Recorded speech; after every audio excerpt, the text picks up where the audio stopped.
Perhatikan gambar penampang melintang daun tebu di atas. Sebelum ditranslokasikan ke bagian lain, molekul sukrosa harus dipindahkan dari bagian apa? Nah, sebelum kita ke bagiannya, kita harus memaparkan dulu sedikit apa yang dimaksud dengan tebu ya. Nah, tebu ini yaitu tanaman yang bersifat C4. C4 itu artinya yaitu senyawa yang berjumlah karbon 4 yang terjadi pada proses reaksi terang yang kita sebut dengan siklus Calvin-Benson ya. Nah, siklus Calvin-Benson ini ada beberapa karakter, ada C4 tanamannya ya, tipe C4, C3 dan CHM ya. Untuk tebu dia masuk golongan ke C4. Nah, C4 ini apa bedanya dengan yang lain? Jadi pemaparannya begini. Karbon dioksida yang berasal dari lingkungan ini akan diikat oleh yang namanya senyawa fosfoenol piruvat. Fosfoenol piruvat ini dia memiliki enzim ya, sehingga menghasilkan yang namanya asam oksaloasetat. Asam oksaloasetat tentunya dibantu oleh enzim ya, enzim karboksilasi ya, karboksilasi. Nah, setelah menjadi yang namanya asam oksaloasetat ya, ini terjadinya di bagian mesofil daun ya. Nah, setelah menjadi asam oksaloasetat ini akan direduksi menjadi asam malat ya. Hasil proses pereduksiannya ini tidak merubah karbon tentunya ya, hanya merubah struktur kimianya. Nah, ini karbon yang berjumlah 4, ini pun juga berjumlah 4. Nah, makanya disebut dengan tanaman C4. Nah, asam malat ini nanti dia akan diubah menjadi karbon dioksida ya. Sehingga karbon dioksida ini akan diikat oleh yang namanya yaitu ribulosa difosfat. Ribulosa difosfat ini akan menghasilkan yang nama asam fosfogliserat seperti biasa. Lalu asam fosfogliserat ini akan menjadi asam fosfogliseraldehid, yang ini terjadi di bagian yang namanya pada seludang pembuluh ya. Itu untuk pembeda dari tanaman C4 ya, itu hampir sama dengan CAM. Kalau C3 ini tidak tanpa melalui seludang pembuluh, jadi hanya di mesofil saja. Dalam arti kata, jadi untuk tanaman C4 ini proses reaksi terangnya itu diubah menjadi 4 karbon terlebih dahulu sebelum menjadi jumlah karbonnya yang 3 ini gitu ya. Nah, berarti ini proses alurnya itu dari mesofil baru ke seludang pembuluh ya. Nah, mesofil itu berarti ada di bagian B ya. Jadi kalau bagian B ini di sini saja ya, nggak apa-apa. Untuk yang bagian B itu kan berarti ini jaringan palisade ya, jaringan palisade yaitu bagian masih mesofil. Terus yang C ini yaitu xilem phloem ya, xilem dan phloem. Kalau yang D ini yang itu disebut dengan seludang pembuluh. Nah, di seludang pembuluh ini berarti dihasilkan hasil akhirnya yaitu setelah jadi PGL yang namanya glukosa. Jadi bahan makanan ini terbuat di seludang pembuluh. Baru dari seludang pembuluh akan disalurkan tentunya ke bagian yang namanya phloem. Jadi ini akan dipindahkan dari D ke C. Jawabannya yang D.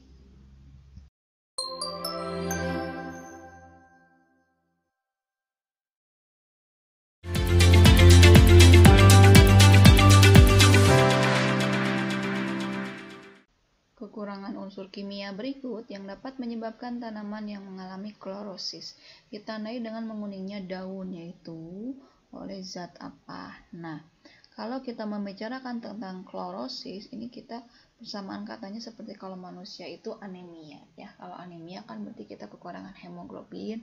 Nah, kalau hemoglobin di tubuh tumbuhan itu ya kita dapatkan dengan klorofil ya. Jadi klorosis ini yaitu adanya penurunan jumlah kadar klorofil ya. Nah, klorofil ini dia dibantu atau dibuat oleh yang namanya dari unsur-unsur mineral yaitu magnesium dan zat besi. Nah, sebelumnya si tanaman itu dia memerlukan nutrisi yang cukup proporsional. Sedangkan nutrisi yang dibutuhkan ada yang cukup jumlah banyak ya, perlunya banyak. ada yang jumlahnya hanya sedikit saja, tapi kalau sedikit tidak ada juga memang berdampak juga. Nah, kalau untuk yang makronutrien ini senyawa unsurnya yaitu meliputi, kita menghafalnya CON SPMG ya, CON SPMG Fe.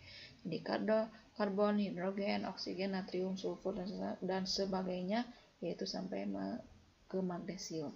Kalau yang mikronutrien yaitu seperti boron, mangan, klor, dan lain-lain ya, pokoknya yang selain dari si makronutrien ini.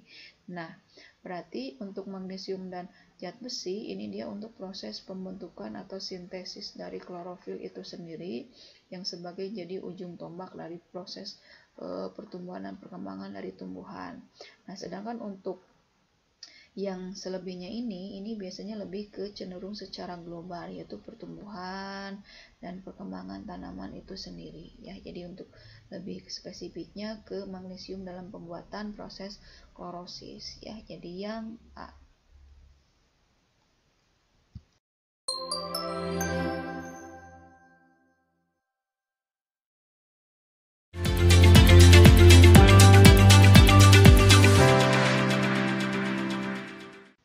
Pindah silang pada meiosis yang ditandai dengan terbentuknya kiasmata terjadi pada tahapan apa? Nah, sebelumnya ini ada terjadi di yang namanya proses meiosis ya. Meiosis 1 ya. Di meiosis 1 yaitu di fase profase ya.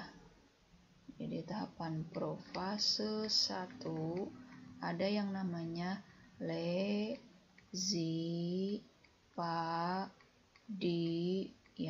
dia. Oke, di sini setiap tahapannya mengalami proses yang unik sekali. Jadi untuk profase 1 di sini ada terjadi proses yang unik ya, seperti kalau itu leptoten, zigoten, pakiten, diploten, sama diakinesis. Untuk leptoten ini setiap kromosomnya masih dia berbentuk tipis karena awal mula untuk proses pembelahan. Nanti dia akan mengalami proses pemendekan dan penebalan ya. Nah, ini setiap kromosom yang mengalami pemendekan dan penebalan itu saling mendekat sesama atau yang sejenis, maka disebut dengan yang namanya kromosom homolog. Jadi kromosom homolog ini dia akan menebal ya gitu. Lalu yang zigoten ini mengalami tahapan proses pasangan ya, sepasang akan mengalami proses pasangan dari yang tadi 2 buah menjadi 1 pasang. Lalu nah ini kan di dalam inti itu kan tidak hanya kromosom homolognya tidak hanya 1 jenis, ada beberapa jenis. Jadi untuk masing-masing setiap jenis dia akan berpasangan dengan yang sesama dulu. Nanti yang paketen dia akan mengalami 1 pasang dan akan mengganda ya. Kita gambarkan dulu untuk sampai proses akhirnya. Nah, dari setelah penggandaan di sini ya gitu. Ini adanya proses penukaran gen yang disebut dengan crossing over. Nah, sebelumnya ke situ kita ganti warna dulu biar kromosomnya bisa dibedakan antara yang homolog sama yang non homolog ya. Nah, berarti ini ulangi lagi ya. Yang leptoten juga sama, ini dari ada kromosom yang lain juga yang non homolog. Jadi kita tandai dengan warnanya hijau, tapi sesama hijau-hijau sesama homolog dia akan saling berdekatan mengalami penebalan pemendekan. Berarti di zigoten juga sama mengalami sepasang. Nanti pakiten ini berarti dia akan mengalami penggandaan juga, hal yang sama. Nah, ini di diploten setelah dia mengalami penggandaan, di sini terjadi proses yang namanya crossing over atau yang namanya pindah silang ya. Crossing over. Nah, tempat proses tempatnya ini disebut dengan kiasma atau kiasmata ya. Jadi nanti hasil yang dilihat hasil akhir diakinesis, berarti karena pertukaran gen ini biasanya cenderung lebih yang saling dekat gennya yang berbeda kromosom. Kalau yang berjauhan ini cenderung agak sukar untuk peluangnya peluang untuk tukar gen karena ada jarak yang membatasi. Jadi yang berdekatan ini hasil akhir diakinesisnya dia ada gen campuran yang hasil dari pertukaran itu ya. Nah, untuk yang ini juga sama. Sebentar ya. Nah, oke, ini juga sama, ada campuran dari yang ada yang campuran dari yang merahnya ini gitu, ya. Nah, berarti udah jelas terjadi crossing over di diploten.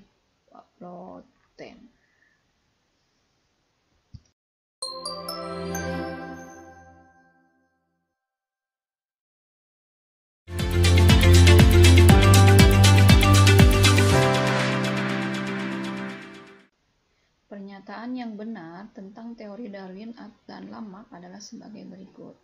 Berarti untuk yang Darwin ini harus dipaparkan dulu ya. Darwin itu dia punya teori yang namanya spesies yang sekarang itu berasal dari spesies yang terdahulu atau bernenek moyang. Kedua yaitu bahwa spesies atau yang sama itu hanya tidak ada kemungkinannya. Jadi satu spesies sama itu pasti selalu bervariasi. Sehingga di dalam versi jerapah ya, menurut versi Darwin, jadi untuk jerapah yang berleher panjang ya pada zaman nenek moyangnya itu ada, dan ada dua versi juga yang jerapah berleher pendek. Nah, untuk yang jerapah itu kan dia memang makanannya di ujung-ujung atau di pucuk-pucuk daun ya, pohon yang paling atas. Jadi di sini dia mengalami proses yang namanya seleksi alam ya. Dari hasil seleksi alam ini berarti ada yang punah, ada yang berevolusi atau yang menang. Nah, jadi yang menang itu otomatis yang kita tahu sampai sekarang kenapa jerapah berleher panjang menurut Darwin itu memang karena adanya survival di situ. Sedangkan yang jerapah leher pendek ini dia tidak mampu untuk beradaptasi ya, atau tidak mampu untuk menggapai mempertahankan dia hidupnya sehingga dia akan punah. Itu untuk versi Darwin ya, karena ada seleksi alam. Kalau versi Lamarck yaitu Lamarck ini teorinya terkenal dengan yang namanya use and disuse. Use and disuse di sini berarti artinya organ yang digunakan akan dipakai terus menjadi sempurna, sedangkan yang tidak digunakan ini akan mengalami proses reduksi, yaitu tereduksi akhirnya menjadi menghilang. Nah, untuk yang versi jerapah, ini jerapah yang berleher pendek, jadi versi Lamarck dulu hanya ada jerapah leher pendek saja, sekarang ada lalu mengalami proses adaptasi dulu ya tentunya, maaf. Nah, ini nanti menjadi yang berleher panjang karena tuntutan dari dia untuk menambahkan mempertahankan hidupnya melalui makanan. Jadi jawabannya yang tepat adalah yang A. Ya, yang A.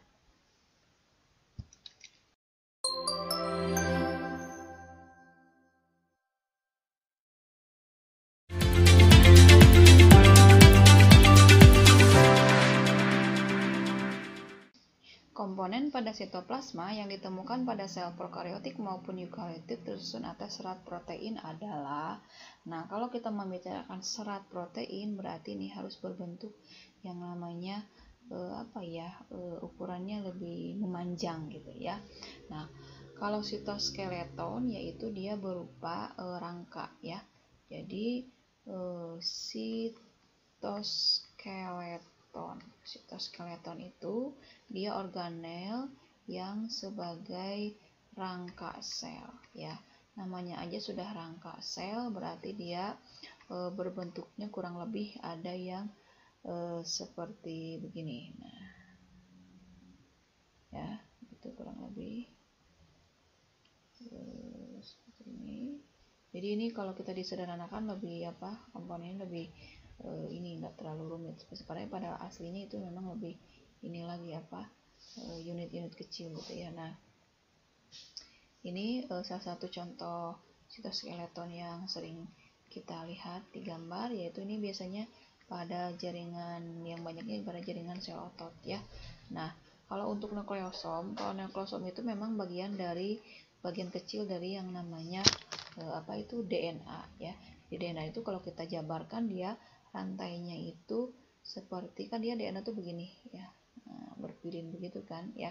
Jadi kalau kita perbesar lagi dia itu seperti ada benang yang melilit ya, ada benang yang melilit apa ya, kayak batu lah ya, memilih batuan-batuan seperti itu. Nah, ini semuanya kita sebut dengan nukleosom. Nah, sedangkan nukleosom ini dia terdiri dari yang namanya ya nukleosom.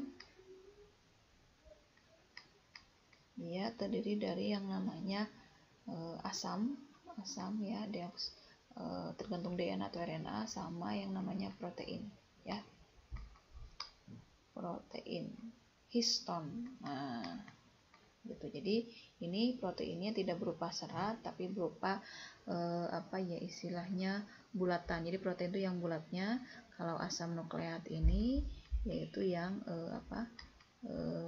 benangnya ya, yang kita sebut dengan benang, yang lebih tipis sebut dengan benang kromatin ya. Benang kromatin.